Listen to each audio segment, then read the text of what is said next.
today's video I'm going to talk about the release, and I'm going to talk about a particular drill that is going to help you release the golf club better. For clarity, because the release is a relatively complicated reference point, I'm going to be thinking about this post-impact position here.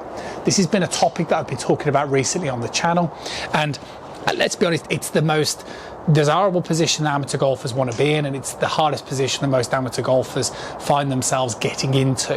And a great example of this are two lessons that I've recently given to two mid-handicap golfers who are struggling with chicken winging, a lack of sort of upward extension motion. And like I say, this drill, if you are similar to those golfers, this drill is going to help you get into a much better position.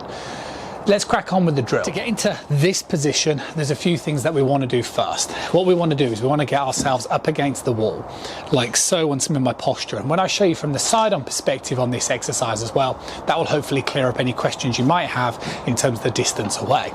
Put my hands across my shoulders.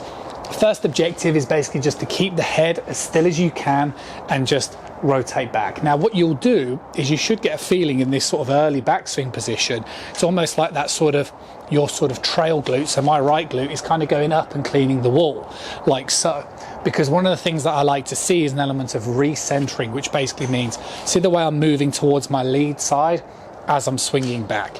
I like to see that type of motion like so. So you can kind of just practice that first of all, keeping that head steady while sort of getting that trail hip or the trail glute to just clean the wall in that backswing position. Nothing like this motion like so. Now as we then initiate the downswing, the first thing you want to be trying to feel is an element of separation. So that lower body just leading. See the way I'm just pulling that lead hip back to initiate the downswing. Now, again, this is a mobility thing, so everyone's going to have a different range, but your upper body will quickly follow behind you like so. Now, I think many golfers have practiced this type of movement before, lead hip back and then get a little bit stuck from here. So the question now is, well, what are we going to be doing? Well, at this stage in the swing, this would be roughly when your lead arm horizontal, and the weight should now be very much established underneath this lead foot. So what we want to do is we want to try and find a way to get the feeling that we're pushing back off that lead leg, and now I want to get the feeling that my lead hip is doing what the backswing was doing, which is going up against the wall. So it's coming more up, back against the wall like so. So you can kind of see the way that I go through this again. I get to this position, I've loaded in towards that left side. It's not like from here I go this way. That's going to lead to that chicken wing. We need to get back out of the way. So again, my glute is now going back and cleaning the wall like so. Now as I'm doing this, and you can see obviously as this comes up, my trail side is going to start shooting forward. And as I'm doing this, it's going to help me start to emulate this type of position here. A lot of amateur golfers, if not all amateur golfers, struggle with the start to the downswing, shifting enough in towards this lead side, pressure loading that leg, and then for pushing off. So this is a sort of simple exercise, but obviously also relatively complicated, don't get me wrong, in terms of the different moving parts. But what this type of exercise is doing in this drill is it's just giving you a sense of feel. It's giving you a sense of basically how then you can simplify it and just kind of go, well, in the backswing, my sort of trail hip goes back up and behind me, and then in the downswing, trail hip back up and behind me. If you start to concentrate on this, then you'll start to feel the way that how your legs are responding with the ground. And then all of a sudden you'll have a much stronger understanding of, well, okay, if I'm here, how I end up in looking like a position like so. It's definitely a drill that you want to be doing to build up that conscious competence first. Let's just have a quick look from that side-on perspective as well. So again, in terms of my posture, you can see the way I'm about hands distance away when I'm standing up straight, or if you want to use your heels as a point of reference, they are about 4 fingertips distance away from the wall, then you go into your posture. This just stops golfers sticking the bum out too much, because obviously you don't want to be doing this, okay? That's going to find it impossible to retain your angles.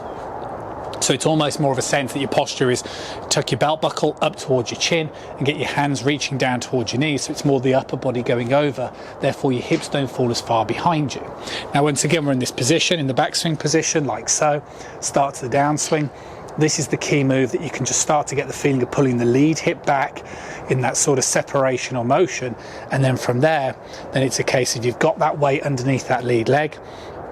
and then like so. Now, the reason why I wanted to show you from this perspective, this face-on perspective, and I'm going to be talking about this in upcoming videos, you can really see the way that my lead leg starts to face much more towards you guys. Lead hip moves more back up along the wall like so. And what this is going to give you the ability to do is trigger that extensional motion. So all of a sudden now, if I put my hands together like so, you can see the way my hands can stay more in front of my chest and really propel that club forward. What we don't want to be doing is, obviously, like we tend to see with most amateur golfers, don't move enough towards that lead side, end up like this, all hunched up, or golfers that tend to move this way. So again, this is just a really useful exercise to give you a feel. So as the sun finally starts to appear itself, looking forward very much to spring and some warmer weather.